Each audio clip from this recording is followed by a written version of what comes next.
It's almost impossible to define what sleep is. To start from the beginning, we don't even know what consciousness is. There are several theories, and there are two big fractions that kind of fight each other about what is consciousness and how our brain, how is it working, how do we figure out things, and we don't know. We don't even know what part of the brain consciousness is.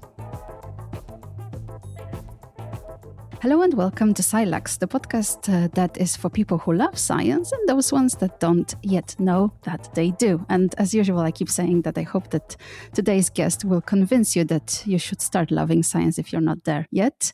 And the guest is Ulf Ellervik, who is a Swedish professor of bioorganic chemistry at Lund University, a popular science book author and chair for the Committee of Education in the Royal Swedish Academy of Sciences.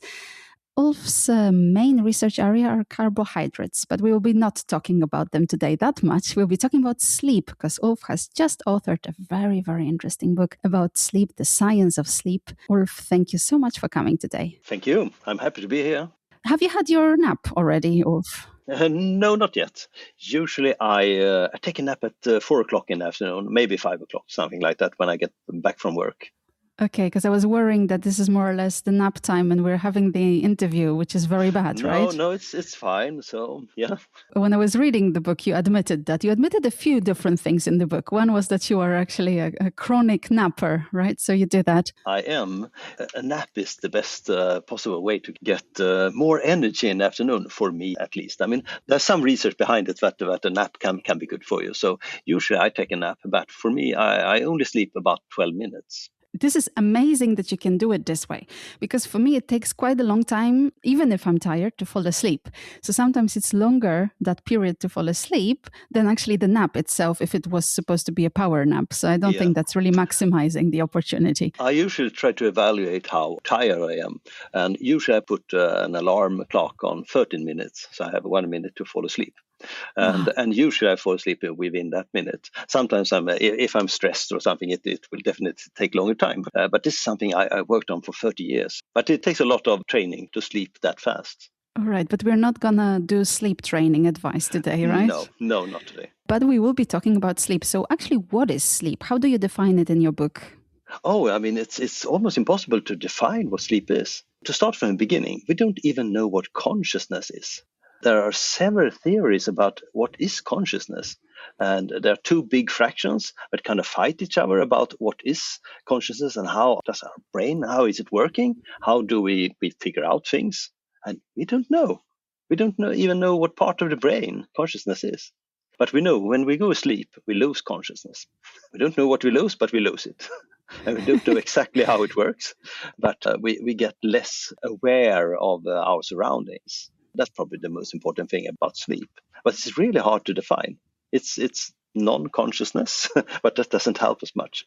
Also because consciousness nowadays is not only important for defining sleep, but also very much discussed in the context of general artificial intelligence, right? Exactly.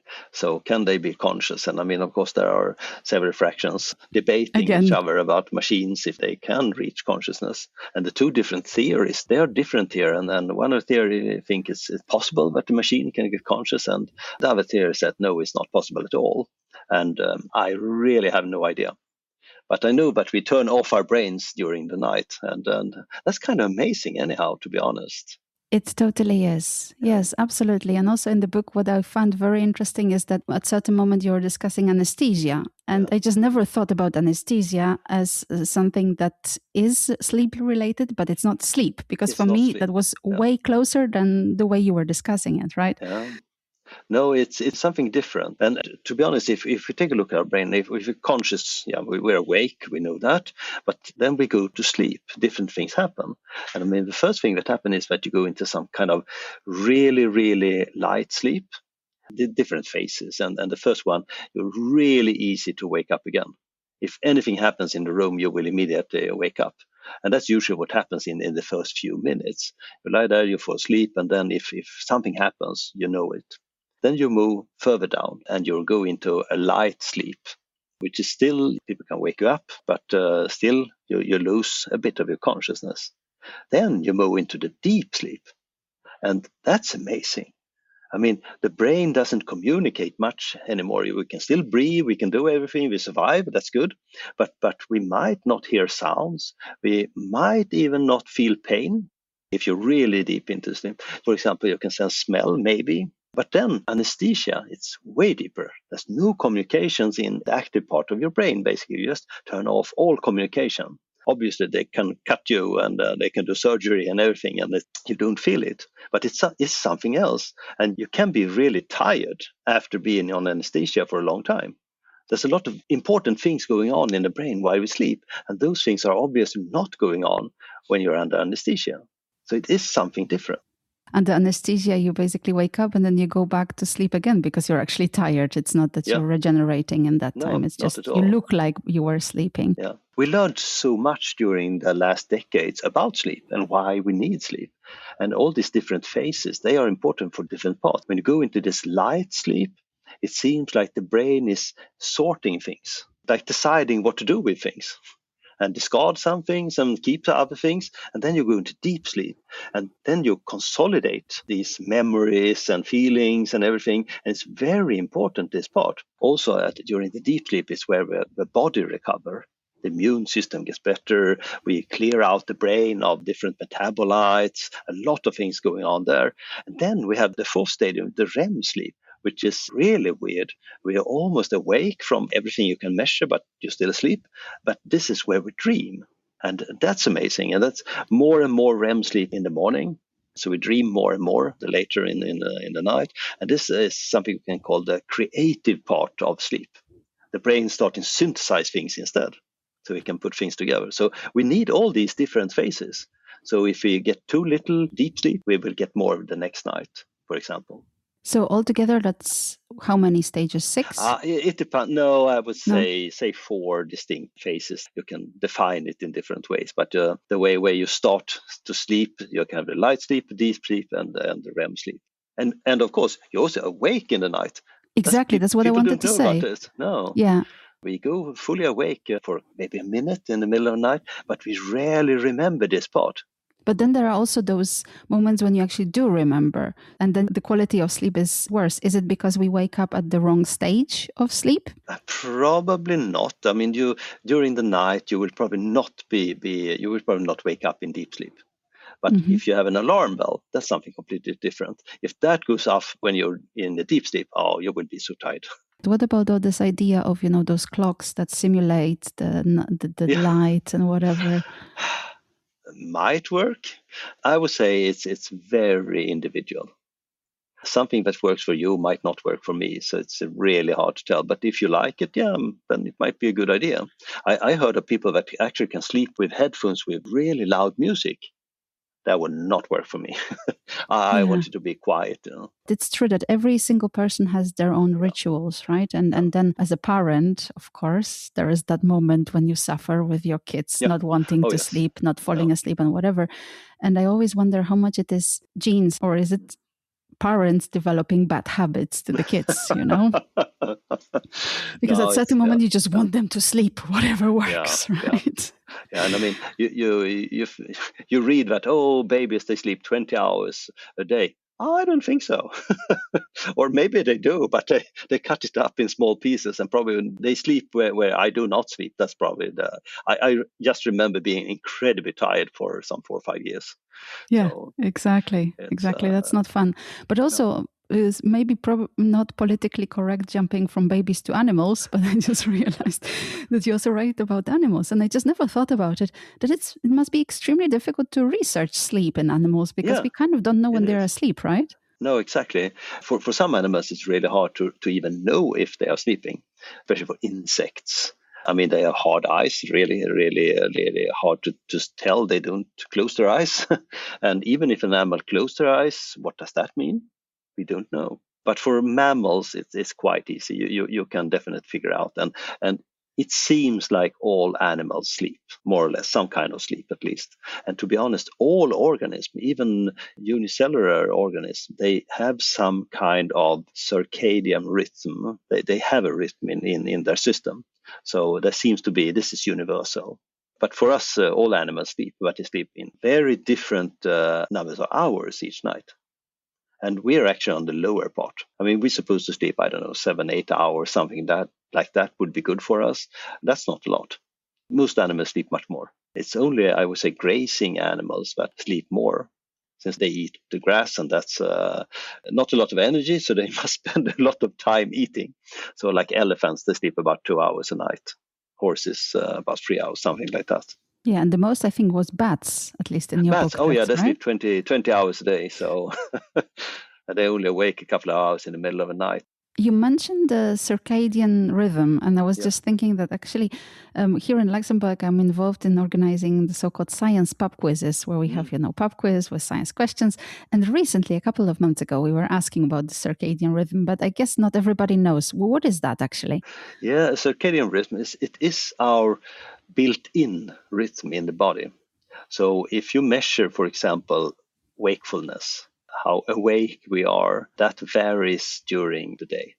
So usually we are quite tired in the morning, and then we get more and more awake. And then at the early evening, we are at top. Then it goes down, and during the night, we again get tired, of course. So then that's good. And then in the morning, we start all over again. And you can measure this. It's not only how we feel, but we can measure, for example, body temperature. It varies during the day, and you can easily measure in an objective way, but this varies in approximately 24 hours period. Through the temperature of our body, we see that, you say? Yeah, for example, not only we can ask people, of course, are you awake or you're tired, but we can also measure, for example, body temperature. And there have been a lot of very interesting experiments on this. So there are researchers that tried to give us a longer or a shorter day. So, for example, 20 hours or 28 hours. And it's really, really hard to do this. The first thing is, of course, that most people know what time it is, approximately. And we get all these clues. So, for example, you can hear the traffic goes up in the morning. Of course, light is the most obvious one. So in this experiment, you have to make sure that it's the same surrounding during the whole experiment. So most experiments have been in caves. People go down in a cave, stay there for a very long time, and try to force, for example, a 28-hour day instead. But they also did experiment in the Arctic in the summer, where the sun is up all day, and tried to do some similar things with both shorter and longer days. Usually doesn't work that well. It's very interesting, this idea also of jet lag, right? And how we readjust. Yeah, exactly. Right? So, because it seems it's very much related to the light intake and adjustment to that. Yes, it is. I mean, when we move across time zones, our wakefulness is still the same as when we left. Since we have moved so fast, we can't change that in a couple of hours. It takes days or even a week to change our wakefulness or the circadian rhythm. For example, if you go, 8 hours eastwards, your body will be 8 hours off. So you will probably be very much awake in the middle of the night, and you will get incredibly tired in the middle of the day. And you're not hungry when they serve food, and you're hungry when they don't serve food. And this is obviously a problem. But the good thing is that we have more systems. So we have this melatonin system, and that's a compound that's released in our brain, basically, when it's dark. And that one can slowly but steadily move our wakefulness, our circadian rhythm, so it can fine-tune it into the new surrounding. So if, for example, we are 8 hours off, in about a week, you will be fully acclimatized to this new time zone. So we introduced the first compound. Hooray, I was waiting how long it would take. I'm a chemist, yes. Exactly. It took you a long time. I'm actually impressed that you didn't really mention anything. But melatonin is very, very, very important, right? You can also actually take it as a pill, no? Yeah, People do that. Yes, you can. And I haven't tried it before, but I tried it. I actually went to Singapore this Christmas. So I tried it for the first time, and it worked amazingly well. So I would say I was fully into the time zone in, say, 2 days instead. And so you can take the melatonin when you're supposed to go to sleep or half an hour before that, and it works really, really well. So you can fall asleep. So it's like a sleeping pill, kind of. Not like a sleeping pill, I would say. It's more that it helps you to fine tune your wakefulness, so you're tired at the right moment, which is different from a sleeping pill. I said on purpose, of course, I read the book, so I know it's not exact. But what I find funny right now is that you actually did exactly what you were describing in a lot of the pages of the book, which is the researchers first testing things on themselves, right? Absolutely. And I'm being a pharmaceutical chemist, basically, but I'm very careful about medicines. So I try to avoid them as long as possible. I think I know a lot of chemists that acts in a similar way. But still, you have to try things. And the melatonin is supposed to be completely harmless, which is good. Yeah, it works well. But it only works if you're going eastwards. If you're going west, it will not work. So it's much more complicated. I know it's usually easier to go in west since you're very tired in the evening, so you usually fall asleep anyhow. We are actually supposed to discuss all the stuff that we can take and not take, and what humanity came up with, right, when it comes to being less sleepy or more sleepy or whatever else. But before we do that, I think it's a good moment for you to ask the pub quiz question that you prepared, so we don't reveal already the answers now. We'll reveal them later. So listeners, remember the answer only at the end of the podcast. Today we sleep in average 2 hours less than we did some 100 years ago, and that's a lot. To be honest, we can blame this on two fantastic innovations. Which two? So which innovations that we are normally excited about are to blame this time for our sleep? And remember, answer only at the end of the podcast. Okay, so let's structure it a little bit. We already said that the sleep, we can define it as the lack of consciousness. We talked about those different stages of the sleep. And now, because we tend to have issues with sleeping, so we are either too sleepy or not sleepy enough. Exactly. We kept testing loads of different things. So we go again to loads of compounds, right? So what is there on the plate when it comes to I'm sleepy? Shall we start with caffeine? I know you like drinking coffee, right? I love coffee. So Me too. It's amazing. I mean, it is a neuroactive drug that's completely legal. That's amazing. Out of context, I don't know. But I mean, it is quite a strong effect, to be honest. I get quite grumpy before I had my first coffee. So I have had coffee today, so it's fine. But I'm really longing for the first coffee. So it's definitely a drug. To understand this, we must understand a few things. One thing we must talk about is sleep pressure.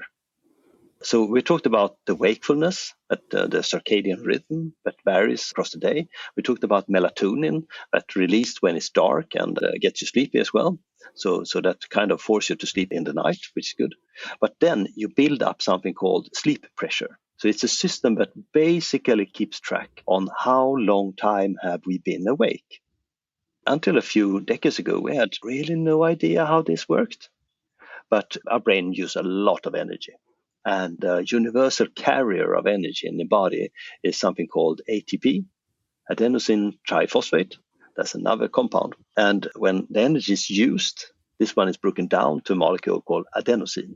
And that is a signal substance in the brain, a neurotransmitter. So that one binds to us adenosine receptors, and they make us sleepy. They basically inhibit processes in the brain, so it turns down the brain a little bit, so these adenosine receptors. So the longer time we've been awake, the more adenosine in the brain, the more sleepy you are. But the amazing thing is that we humans, we can stay awake for days. But our cognitive behavior it's not good, and we can get inflammations and a lot of things. It really tears on the body to be awake for a very long time, but we can be. And the good thing is, after a good night's sleep, the sleep pressure is back to zero. So how does this work? And this is fascinating. And people didn't know exactly how all these metabolites in the brain, how are they cleaned out of the brain? Since the brain is protected by barriers, so no one knows what happens. But then it turned out that in the night, there are open channels in the brain that pump through liquid basically through your brain and clean out all these compounds, meaning that we are nice and the sleep pressure is down to zero the next day. This is still not controversial, but it's new data, so I guess it will take a couple of years before it gets fully accepted, but it's really, really fascinating. So keep track on the lymphatic system. That will be a big story, I would say. Okay, good. But now, Caffeine. But now What the happens? coffee. Have coffee. Coffee contains another chemical called caffeine. So both coffee and tea contains caffeine. And the interesting thing is this caffeine binds to the adenosine receptors, but block the signal. So the adenosine system kind of makes you tired, and coffee blocks it. The good thing is that you feel awake. The problem is that it doesn't help you with the sleep pressure. It still builds up in the background. So you don't get energy of coffee.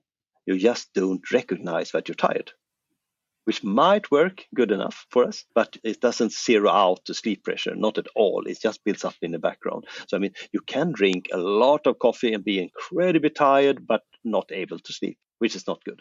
Of course, but I guess most of those substances, they don't really help with the sleep pressure, right? They just kind of mask it. Yeah, they kind of mask it and makes you more or less energized or awake at least. And caffeine really just blocks it. This compound basically go on the system that makes you feel tired. There are also compounds that go on the system that let you stay awake. And those compounds can give more of an impression of energy. But that's mainly a lot of drugs like amphetamine and drugs like that. And on that topic, I mean, I had to choose something. I'm very sad because I guess we would have to probably do almost an audiobook to discuss everything that you have there.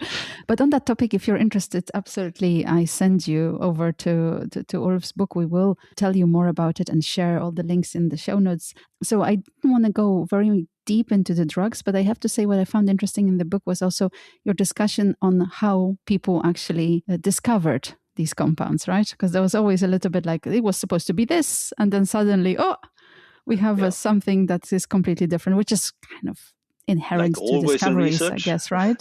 I would say. Yeah. I would say research is very much about science is very much about to be observant and observe all these odd experiments on yourself as well. As I absolutely, absolutely. The dubious recruitment of people who were, studied like children and other, I don't know. Oh, yeah, there's so many PhD weird students stories in the research group. Exactly. So, I mean, it's, I guess the ethical guidelines were probably slightly different in the 1950s. Yes, a little bit. If there were any, right? If there were any, yeah. So that was coffee. Cigarettes? Cigarettes, same thing there. They contain nicotine, which acts on acetylcholine receptors. And they, in turn, work on all these dopamine and noradrenaline and serotonin receptors. And all these neurotransmitters are released. So basically, if you smoke a cigarette, you get more or less a firework of really activating neurotransmitters in your brain. That will make you stay awake. It's quite similar to scrolling on your cell phone. A lot of things going on. I mean, there are several reasons why a cell phone is not good at when you're going to sleep. But one reason is, of course, that you get so much information. If you get that, you get dopamine, and dopamine will let you stay awake. Let's comment it from a non-scientific perspective. I find it fascinating. I'm sometimes observing people on the bus or whatever, is that just nobody is looking out for the window. No, we don't do this I see anymore. A similar thing. No. Yeah, and that means that we're always, providing these stimulants. I find it very nice to just relax and look out from a bus, for example. It can be very rewarding. You must find those moments. Better is to do that while listening to Silax, the podcast. But absolutely, that's another. That's just thing. Enhancing. No, actually, that will probably make you also analyze everything. So it's probably who knows. I also heard that some people listen to it before going to sleep. Maybe it's the voice or something. So maybe I can help some. But yes, that's not on your list of things that actually keep us awake. What I was finding fascinating is that, of course, caffeine for me was always that thing that I drink to stay awake, or because I just like the taste. I'm addicted, or whatever you want to say. Cigarettes, I don't smoke, so I never kind of realized. I knew that they had these ability to kind of give you a kick or maybe make you relaxed or whatever. I never looked at them as something that also helps staying awake. Whereas alcohol for me is like loads of people drink it and then they get sleepy, Exactly. That's opposite. Or not. It depends. It's slightly time dependent. What happens if you drink alcohol is that it will bind to something called the GABA receptor. And the GABA receptor. I didn't count all the times that GABA receptors appear in the book, but that's a lot. So I tell guess me it's what the are, most common word in the book. what are they? Yeah, so basically, it's fascinating how fast we can go asleep. I mean, it might take hours for you to relax enough, but the moment you actually go from awake to sleep, that's really fast. And in order for something to be this fast, you must have kind of a balance. It's called a flip-flop switch, which is basically a balance between two systems in the brain. So you have the wakefulness system and you have the sleeping system. And they are more or less balanced, meaning that a small change of one of them can actually make a dramatic change from, for example, when you go to sleep.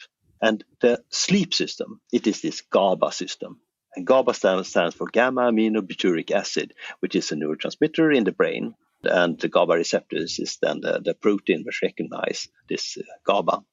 And this is the system. It's an inhibiting neurotransmitter, meaning that it turns down the brain basically. So most of our neurotransmitters, they go up, they activate systems, but this one deactivates the brain, which is good if you want to go to sleep.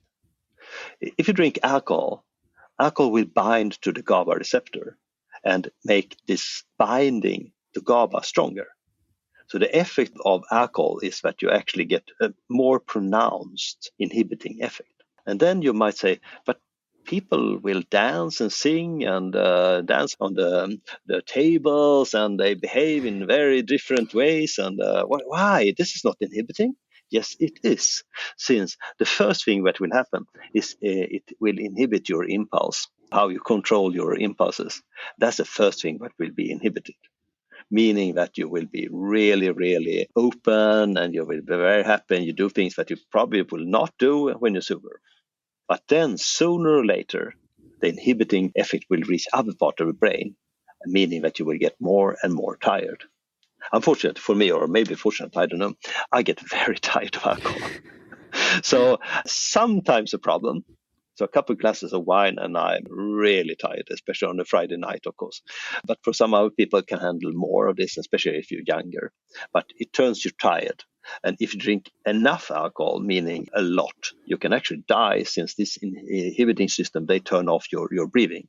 So it's definitely a very dangerous effect of compounds like this as well. It's the same thing with all sleeping pills, basically. They can turn off other systems. We do a lot of definitions in Silex.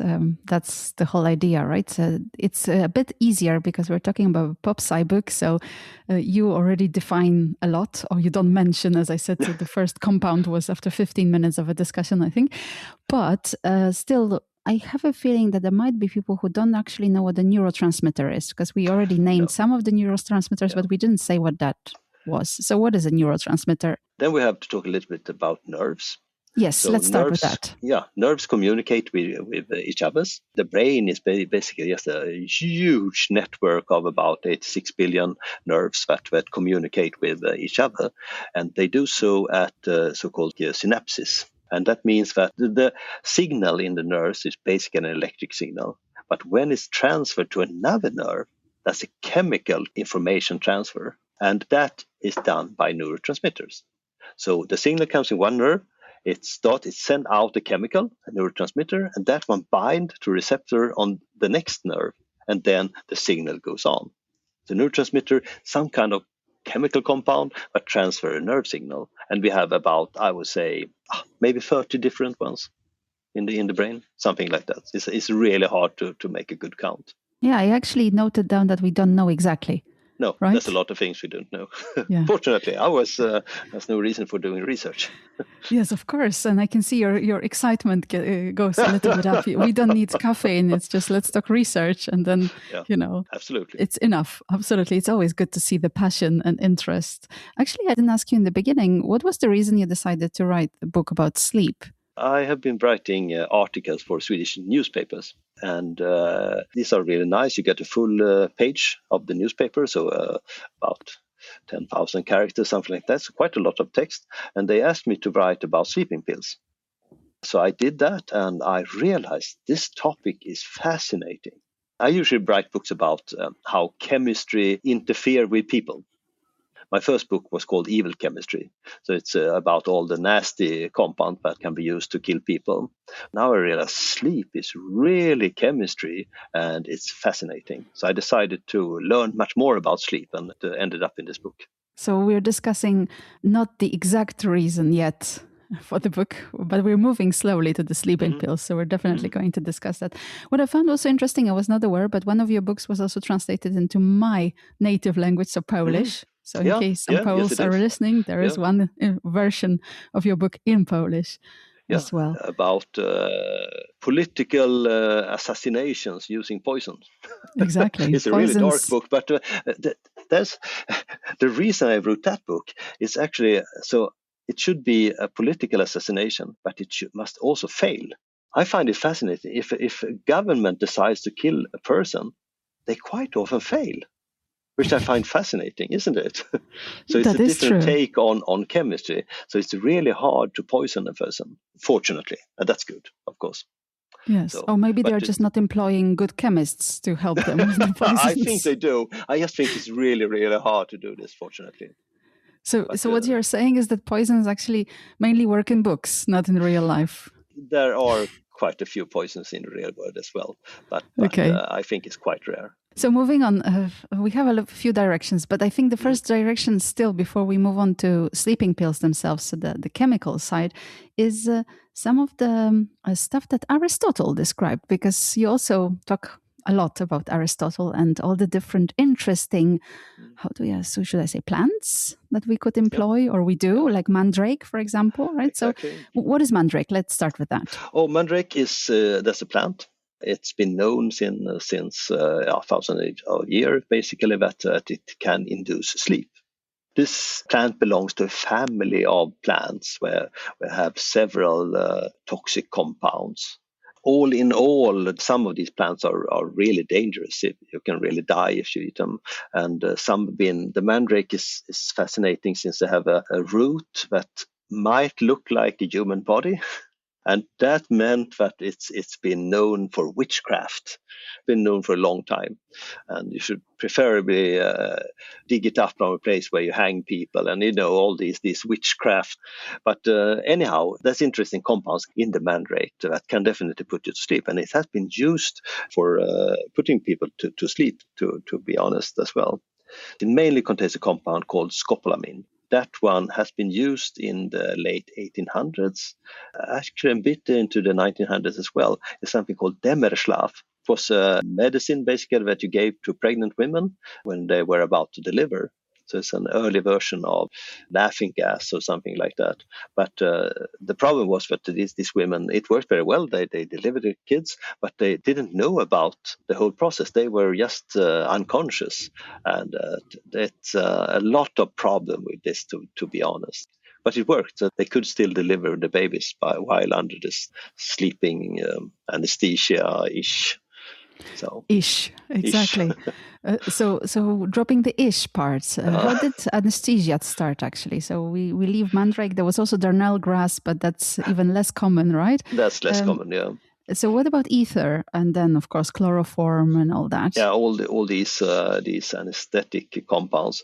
I mean, from the beginning, humanity have had a few things to use if they were about to do some surgery or something. So basically alcohol, of course, can definitely pass out if you drink enough alcohol. Also opium, morphine, which is similar. But then in the mid 1800s, diethyl ether, or just ether, was found as an anesthetic compound. So it was actually well known among students in the US. They used it basically as a drug. They sniffed ether and, I don't know, maybe not passed out, but still got some drunkenness out of this. And one of these students, he later became a dentist and decided to, why not? Let's try it. And it turned out to work amazingly well. So ether was introduced as an anesthetic compound. You basically inhale this. This is a liquid with a very special smell, and you inhale it and you pass out. The problem of this one is that it's kind of difficult to deliver in a safe way. You must drop this on in a certain. when you're using anesthesia, you want people to be unconscious. You don't want them dead, or you don't want them awake. And it's really hard to find this therapeutic window where you got the perfect conditions. And that is the problem with ether. Also, it's incredibly flammable. There were a lot of fires when they used ether. So they tried different things. And chloroform, for example, was found just a few years later on in the UK, and was much safer, and it's not flammable. So it was, from some perspectives, better. The problem is that quite a significant amount of all people do have a mutation, which makes chloroform incredibly dangerous. So some people just died immediately on chloroformation.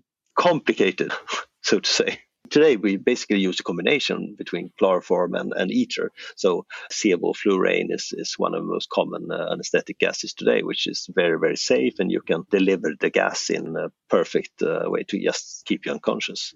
I got anesthesia only once when I was delivering a child, of course, And to be honest, when you're talking about therapeutic window and all that, I mean, I found it fascinating, and actually was stressing for the anesthetist when he was doing that, because obviously, I mean, female body while delivering is not the most stable and not shaking type of thing. So, finding the right place and the right dosage and all that it's absolutely impressive. So we have anesthesia. Again, scratch the surface. There's so much more. So again, if you want to know more about all the anesthetic gases and whatever was used, absolutely, read up on the web or in the book. Mm-hmm. It's a fascinating topic. It is a fascinating topic. And I don't know, I'm looking at my notes, and imagine the next thing I noticed was Stoker. Because I really enjoyed your comment about most probably being the only author that included a chemical formula in his book, which I was not aware. I had to read it for studies, literary studies. I think nobody paid attention to that. No. It's when Bram Stoker wrote Dracula, he included both a chemical name and actually chemical structure, and also a popular name on the compound chloral hydrate, which is very interesting. But it turns out that I think all of his relatives, basically all of them were doctors. So he probably learned a lot from family dinners, is my guess.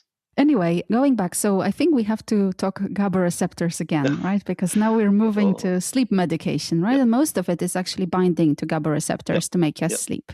Right. So how does it work, and what is there? It works in a similar way as alcohol. So I would say most sleeping pills work on the GABA receptor.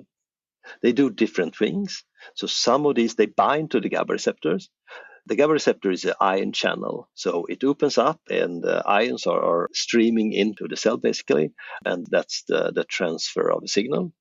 Some of these open the channel easier, some of them open it longer time, but the effect is similar. You do get this inhibitory effect in your brain, and you go to sleep. So it sounds very simple. The problem is that these compounds are always connected to our reward system, one way or another. So it's almost impossible to separate the sleeping effect from drug-like effects. As well as there is also a risk of dying if you get an overdose of these compounds. So basically all the compounds we discussed today, there is a risk of dying. Absolutely. Yeah. Right. So if you take enough, and the early sleeping pills, I mean, they were quite efficient, but the barbiturates, for example, they were developed just in the late 1800s, and they were developed to be used as sleeping pills, and they worked reasonably well, but people died from overdoses, or they got problem with drug dependency, to be honest. And the history of sleeping pills repeats over and over again. So you invent something new, like the benzodiazepine, and they were much better than the barbiturates, but they were not good. So they still induce dependency. Maybe they were easier to give a correct dose, but people definitely got dependent of them. And today we have the CED compounds. They all start with the letter CED, like Sopliclam and things like that. And people got very happy, new compounds, better than benzodiazepines, but still not good. And the problem with all these sleeping pills is that you can get dependent, and the sleeping will not work. They might work well in an acute phase. So if you really have a problem, you must sleep. They will work. But after a couple of weeks, your brain gets used to these compounds and they start working less well. So you need to take more. Maybe more, and then you have a problem, of course, both from poisoning and as well as dependency. And all of a sudden, they would probably not work at all. And there are so much research going on this, and they all say that after about a year, you cannot find any differences between a group of people that have taken sleeping pills and people who did not take sleeping pills. They sleep as good or bad. So it really doesn't work. So maybe time for, I don't know, Y drugs or X drugs. Yeah, maybe, or that we just have to realize that we will not get the perfect sleeping pills. We must find other ways of sleeping better, I must say. There are other ways. I mean, we have to find out, why do we not sleep well? Are we stressed? Something different? Or don't we get enough sun? I mean, it's not one reason. There are always several reasons. But maybe we can change our routines instead and get a better sleep. Yeah, at a certain moment you say in the book, using chemicals to keep us awake allows us to keep working, but it comes at a price. We also need chemicals to fall asleep. Yeah. Right. And that's also this vicious circle. Maybe there's something to do about that, right? Exactly. And if the next morning you're really tired and you drink, too much coffee, and then you can't sleep the next night. This is something that happened during World War II. So all these pilots and crews of the airplanes that were flying to Berlin, for example, the crew got amphetamine to stay awake. And that worked well.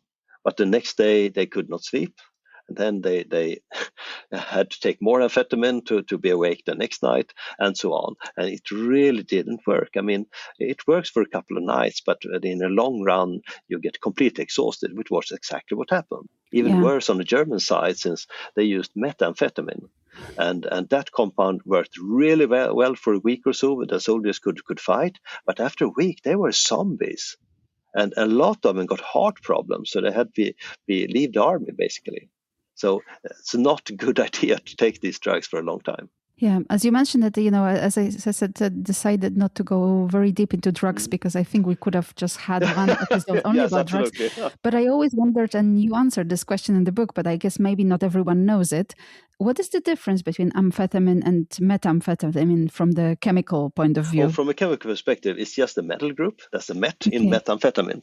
So amphetamine is an amine, and if you couple a metal group to that one, it will become methamphetamine. So it's a very similar compounds, and they work in a very similar way. I would probably say that methamphetamine is slightly worse. All right, I think this is slowly coming. Our discussion, our run through the science of sleep is slowly coming to an end, which means that, first of all, we have to look at the pub quiz question. Yes. So if you can remind our listeners what the question was about and then give us the answer. Yeah, the question was, there are two great innovations that really resulted in humanity sleeping less good.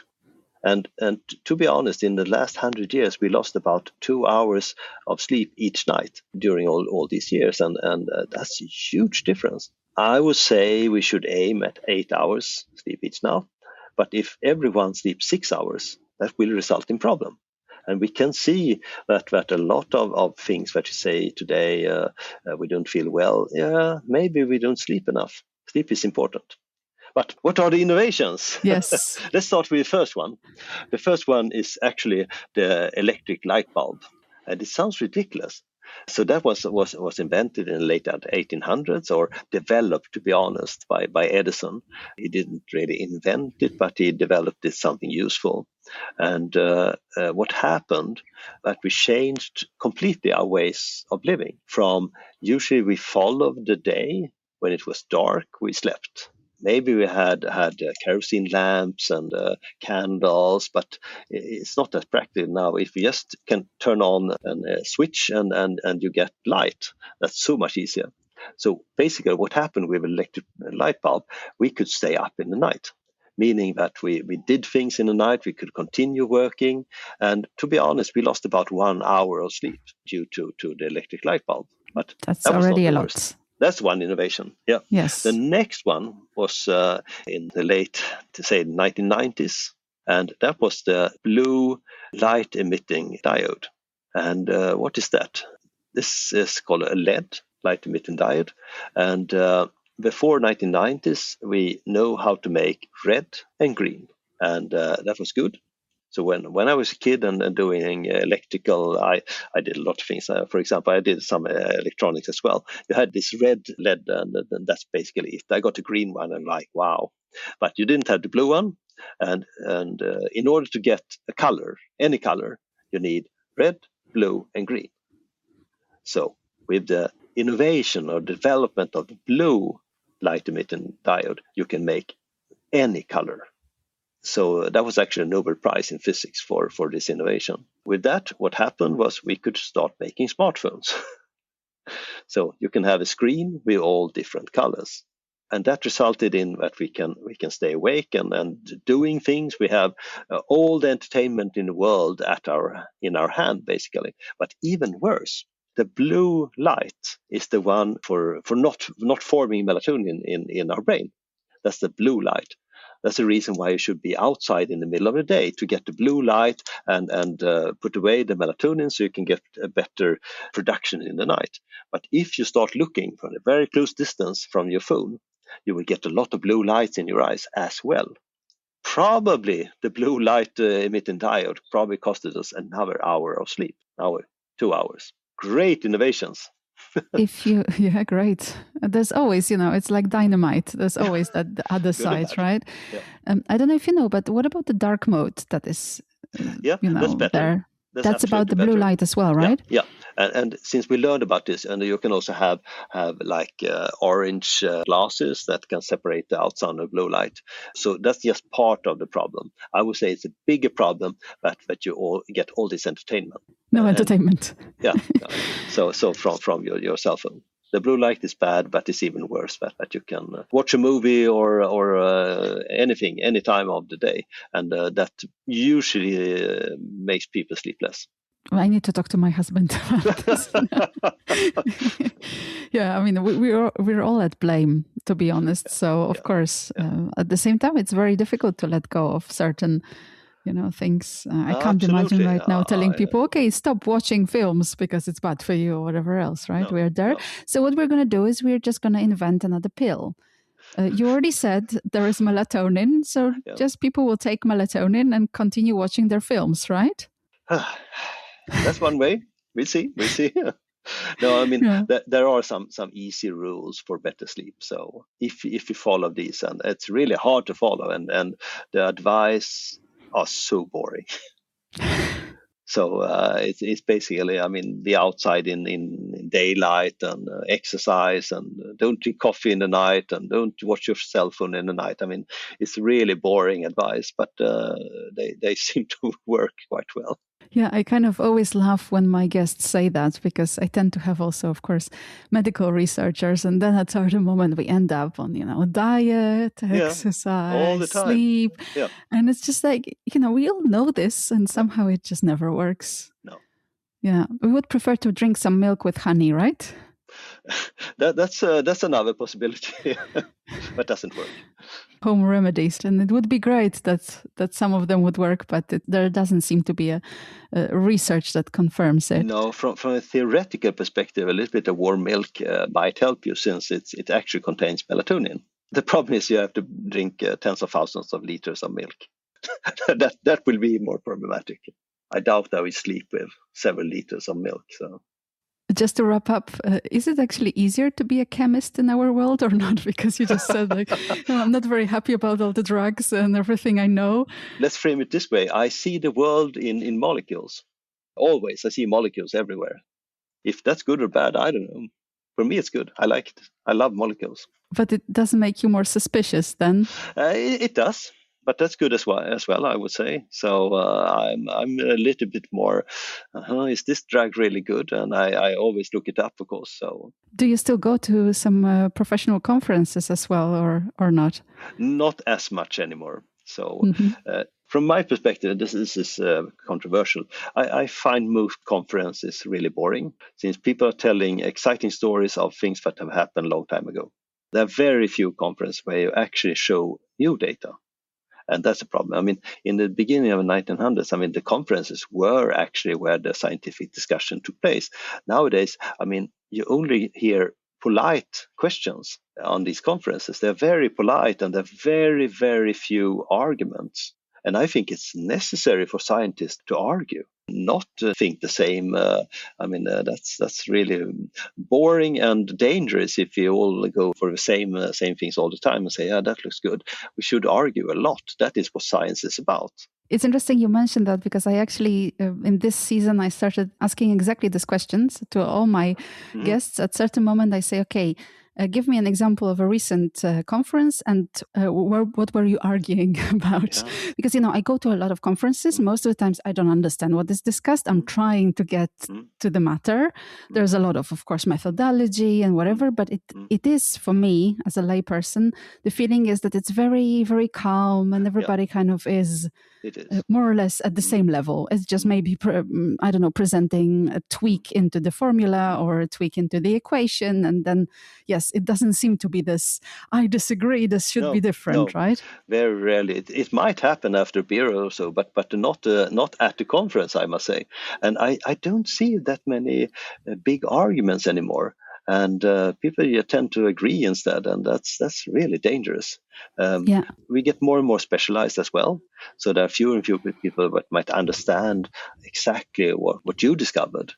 Or what you're aiming at, and that's also problematic. I think it must have been very interesting to visit these big conferences in, say, 1910, 1920, 1930, when, for example, all the quantum theory. That must have been an amazing time. Yeah, I'm actually personally a fan of, pictures from some of those meetings. I'm planning to print out one and just frame it somewhere, because it's just, when you see all those minds meeting, it's just everyone. And of course they were disagreeing. So I think they did a lot. Yeah, and, exactly.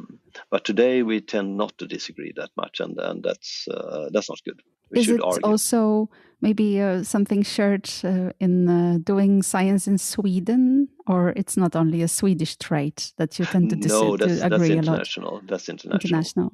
I'm asking because this is also something that I'm trying to kind of find how it is to do science in different countries, right? Because I get to get a glimpse of different things, right? And then there are differences, right? There are. But still, there are more similarities since science is international. And I mean, here at my division, I mean, there are people from, I don't know how many nationalities, probably more than 30. We tend to have a very international setting anyhow. So you kind of, unfortunately, export and import certain behaviors that are shared throughout Europe. Yeah, probably, or the whole world, to be honest. So, but I think we should argue more. So with this, let's go argue. I guess you will not be arguing. You have 30 minutes to go to your nap, more or less. So you should be calming down right now, not arguing. Yeah. But anyway, Ulf, thank you so much for finding the time to talk to me. And as I said, if you are interested in the topic of science of sleep, the book should be already published. We will share all the link in the show notes. It is published by Prometheus Books, and it's called The Science of Sleep. And there are also other books you can read. And of course, keep discovering science. Thank you so much. Thank you. And this is it for today. Don't forget to subscribe, to follow us, all the social media, everything, the buzz that we're doing. We'll be talking about other scientific topics soon. And of course, remember, you can also support us on Patreon to suggest guests and everything else. This was Silax, and my name is Hanna Siemaszko.